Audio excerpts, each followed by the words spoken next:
Si en este momento preguntáramos a expertos y lectores casuales sobre el estado de la literatura mexicana, no faltarán voces que la definan no por lo que es actualmente, sino por lo que dejó de ser en el siglo XX. Y es indudable que si miramos el pasado, encontraremos a grandes genios de la talla de un Rulfo, Carlos Fuentes, Octavio Paz, Rosario Castellanos, Revueltas. Basta entrar a cualquier librería para percatarse que estos nombres se mantienen como los grandes monolitos, las grandes piedras de toque que aún dominan nuestro panorama en las letras.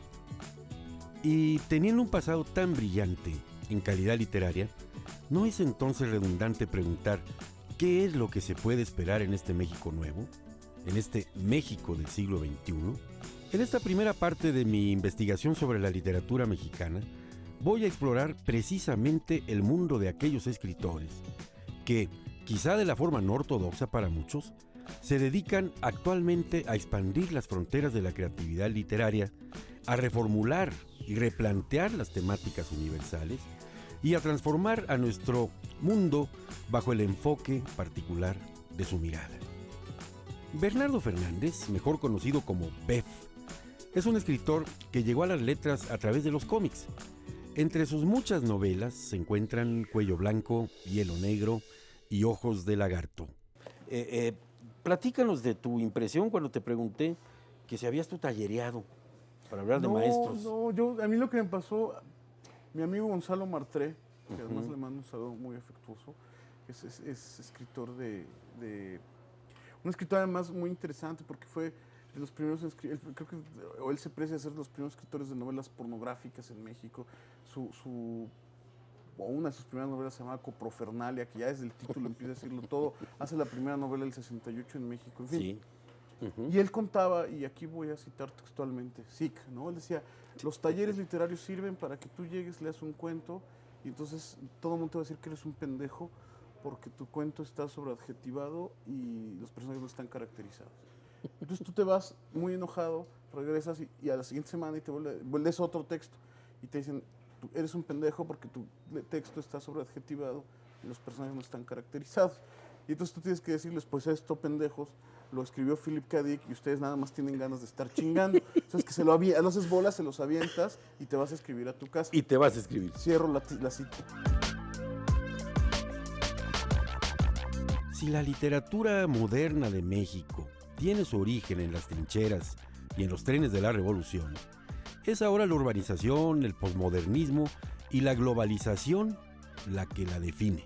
Tenemos que empezar a voltear a ver artistas como Bef, que aunque la historia todavía no los ha otorgado un lugar entre los grandes escritores, sí están en la lista de espera.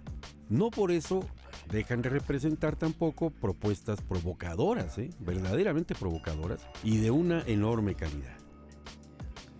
Cuando yo empecé a publicar, sacaba cuentas hace rato, hace casi 20 años, era entrar por la puerta trasera, o sea, lo que ahora llamamos literatura de la imaginación, Sí. siempre ha tenido muy poco o nulo prestigio en las letras mexicanas.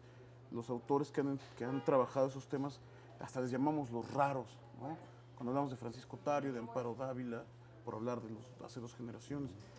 A mí me interesaban los géneros especulativos, ciencia ficción, novela policíaca. La novela policíaca fue la primera que trascendió el gueto, pero cuando yo empezaba, llegabas y decías, escribo literatura fantástica, ciencia ficción, pues era muy mal visto, ¿no? Era así Claro. como una confesión de palurdez entre literatos, entre otros narradores, ¿no? No, y claro, los grandes maestros, los que cultivan el paradigma, te ven el cabello se les eriza, yo creo, ¿no? Por eso estás condenado a estar fuera del canon. No, eso parecería, pero yo creo que eso está cambiando. Yo siempre pongo 2 ejemplos de literatura anglosajona, que es 1984 con Orwell y El Señor de las Moscas de Golding, premio Nobel incluso. Claro. Entonces, eso, mira, el razonamiento, un amigo mío, Héctor Chavarría, de mis colegas que escribían ciencia ficción, decía, y esto me parece muy importante, que si Inglaterra no se convirtió en una dictadura fascista en los años 50, en algún porcentaje, por mínimo que sea, se debió a la publicación de 1984. Y eso me parece que es importante. Ahora, sí, quizá, yo creo que también es que la tradición hispanoparlante O sea, la obra cumbre del idioma español es, entre muchas otras cosas, y con una gran riqueza, pero entre otras cosas es una burla a las novelas de caballería, que era la ciencia ficción del siglo de oro. Entonces, si partimos de que nuestra obra canónica y fundamental se burlaba de los fans de la ciencia ficción del siglo de oro, de los lectores de caballería, y a partir de ahí, bueno, ya es todo esta obra gigantesca de Cervantes, pues estaba condenado a estar siempre en el patio trasero. No pasa lo mismo en la tradición anglosajona, no pasa lo mismo con los franceses. Rabelais puede hablar de gigantes con Gargantú y Pantagruel. Shakespeare hace sueño de una noche de verano con hadas y gnomos y goblins y todo esto, y nadie dice nada. Pero nosotros, cuando el Quijote va a la luna sobre Claviceño, termina siendo un sueño, ¿no? O sea, hay una timidez ahí que además se extiende a toda la tradición hispanoparlante en España, en Latinoamérica. Siempre ha habido de parte de lo canónico una reticencia a la literatura de la imaginación. Por lo menos hasta antes de finales del siglo XX, sentíamos que nos era muy ajena, que era como de otras tradiciones, que era pues la relación de amor-odio que tenemos con el anglosajón. O sea, ¿tú te consideras de la generación actual? De los Hay 70. jóvenes, más jóvenes que tú que están produciendo. Sí, sí. ¿Sí? Yo creo que mi generación, hay mucha discusión con eso de las generaciones. O sea, de repente siento además que es medio estéril, eso que es algo que deberían hacerse dentro de 50 años. Pero yo sí creo que hay un grupo de gente con la que tengo unas conexiones estéticas y de intereses y de temas, que no es propiamente la de los años 70. Los primeros con los que, o sea, como los mayores de mi generación serían nacidos a finales de los 60, Gerardo Porcayo, Pepe Rojo, que además es mi gurú personal, con el que acabo de hacer una antología de ciencia ficción norteamericana, José Luis Zárate, más o menos son como los primeros. Luego vendría Alberto Chimal, Bernardo Esquinca, que es de mi edad exactamente, por ahí está Karen Chasek, que también es como de esta gente que se ha interesado por hacer literatura fantástica. Vienen otros más jovencitos detrás, por ahí está Rafa Villegas, Edgar Omar Avilés, Raquel Castro, Cecilia Udave de Guadalajara. O sea, hay como un grupito más o menos compacto de intereses muy compartidos. Sí. Gerardo Cifuentes es otro.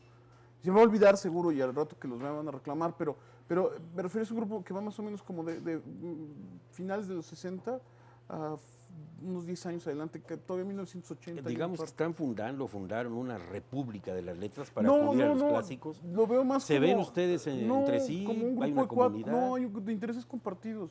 Ah, ok. Me queda muy claro que hasta yo sé que hace 15 años yo no podría estar publicando lo que publico ahora. No existían las condiciones editoriales ni para las cosas de literatura juvenil, ni para ciencia ficción, ni novela policíaca, y mucho menos para cómic de autor o novela gráfica. Eso no existía. Eso era impensable para la generación anterior a la mía. Hay una generación más o menos que podría tener más o menos la edad de mis padres, que quisieron hacer ciencia ficción y que se toparon con una pared que era infranqueable. Porque además también había una cultura monolítica en la cual había una opinión o un canon que decía: aquí se publica este perfil y esto. Nosotros tenemos esta tradición del realismo social en la literatura mexicana. ¿Te sientes a gusto en este momento escribiendo y publicando en México? Sí. ¿Alguna atadura, alguna presión? No, ninguna. ¿Alguna autocensura? No, lo que ha sucedido es que ahora se ha diversificado porque ha crecido el mercado. O sea, el hecho de que estemos en una librería como esta, que se han multiplicado de 10 años para acá, habla de que hay un mercado. Siempre hay esta cosa como del que no se lee en México, pero al mismo tiempo. Eso te iba a decir, está ya esa construcción social de que pero México es que no se lee. Tú dices que se leen más o menos 2 libros al año en promedio. Por 100 millones de mexicanos son 200 millones de libros, que yo creo que no se venden en Francia. La oferta literaria de México de ninguna manera se ha agotado, y espero que esta primera parte de mi investigación sobre literatura confirme este hecho. Hace rato tú mencionabas que en tu generación hubo una necesidad de mirar para afuera, no de mirarte el ombligo, porque aquí volteabas a tu alrededor y veías cosas anquilosadas, no sé. No, yo más que anquilosadas, ¿sabes qué pienso? Que tienes 14 años y has vivido siempre en una ciudad y de repente, pues, o sea, a mí, Juan Rulfo me resultaba muy ajeno en aquel momento, pero Stephen King hablaba de ciudades y entonces, bueno, y de cosas que me eran por el cine y esto más cercanas. Esto O sea, no significó que no A los leyera 14 Rulfo. años, Sí, decía, claro. claro. Y no significó, o sea, no significó que luego no llegara Rulfo y lo pudiera apreciar, y ni tampoco que abandonara a King ahora a los 40. Lo que pasa es que,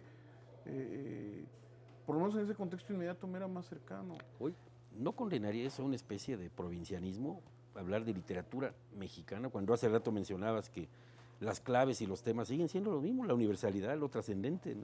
No, lo pienso de lo que se escribe dentro de nuestras fronteras. Ah, ok. No, de costa, ¿cómo era? De costa a costa y de frontera a frontera. Así es. Eso es estrictamente lo mexicano. Yo también pienso, pasa mucho también en los cómics, de repente dicen, pero no tienes preocupaciones sobre la identidad nacional. Y yo creo que el simple hecho de que lo haga yo, ya hay un pequeño dejo de mexicanidad, además el cual es irrenunciable, aunque quisieras disimularlo, no, eso está ahí, presente. O sea, la fuerza de una cultura es gigantesca. Tú podrías imitar los temas y las formas. Es más, ya podría yo escribir en inglés sobre temas eminentemente anglosajones que la mexicanidad acabaría asomándose. Oye, y el libro que tengo en mis manos se llama Bajo la Máscara, que tiene ilustraciones que no son tuyas.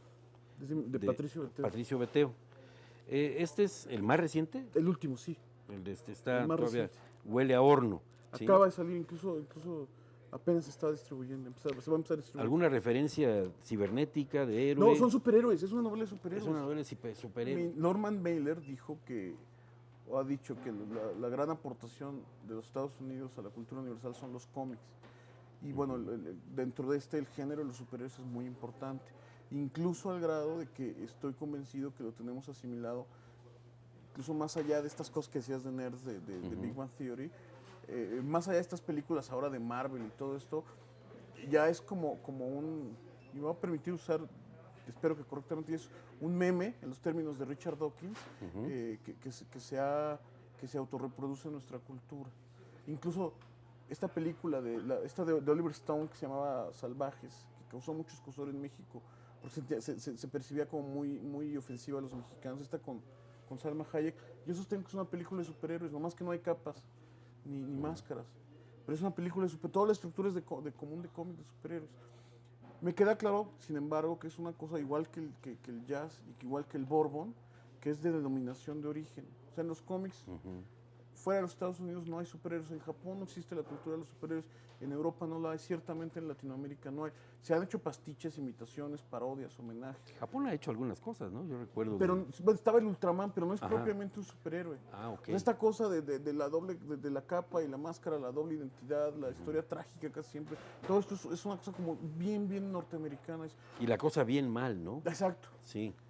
Clarísimo el bien y clarísimo el mal. Claro. Y además el mal no es tan mal, porque me decían que lo decepcionaste de la última entrega de Superman, es que mataba a alguno de los malos. Superman me quedé regordo. Yo Cosa no, que no existía Batman. en los anteriores de Superman. Teníamos este chiste que Superman es de derecha y Batman es de izquierda. Y eso tenía muy claro. No, pero me refiero... Es que te gusta más porque de entrada Batman es gótico. Por supuesto, y oscuro. Sí, oscuro, sí. No, yo lo que quise hacer aquí, lo primero que yo quería era hacer superhéroes cuando era adolescente. Tengo una relación amorosa con ellos muy complicada, de amor-odio. Pues, lo pongo en el libro, en el epílogo. Para mí, los cómics superhéroes son como una chica guapa a la que nunca me animé a hablarle. Oye, Bef, ya que estamos terminando, ¿qué les dirías a los trasnochados, sobre todo si son jóvenes interesados en la literatura? ¿Algún tema que le tengan miedo? ¿Algún temor de que les vaya a pasar algo por dedicarse a la literatura? ¿Cuáles serían las rutas? No te hablo de recomendaciones porque eres lo más alejado a establecer paradigmas y cánones, pero estamos en un México nuevo. ¿Qué le dirías a la gente que no quiere describir el nuevo México? Que no se detengan, que nada los aparte de lo que quieren contar, de esa historia. Cuando empieces a escribir un libro, bueno, yo que soy novelista, lo que estás haciendo en el momento en que tecleas la primera palabra es empezar una persecución frenética del punto final. Ahora, tampoco hay que desanimarse, yo tardé mucho en ganar el primer premio. Ya me decían mis amigos, el señor mención honorífica. Entonces esta es una carrera de fondo, ¿no? Sí, ¿verdad? O sea, la cosa es no cejar, no Sí. detenerse y no permitir que nada se atraviese entre tu objetivo. Oye, Bernardo Fernández Bef, para los cuates.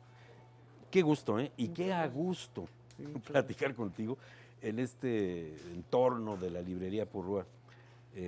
que es tan, bueno, tan paradigmática de nuestra cultura, de nuestra cuestión literaria y de libros. Te agradezco muchísimo, Contrario, ha muchísimas sido una gracias. cuestión Me la pasé muy muy a gusto. interesante. Te saludo con la izquierda Sí, porque porque estás estoy dañado, fracturado no del- es ninguna del señal co- masónica, no es no, ninguna, no hay estamos nada sellando críptico. ningún pacto ni Nada, críptico, ok. no estoy pasándote un billete. No, estoy fracturado del húmero. No, Ok, muy bien Bernardo, muy Muchas agradecido. Gracias.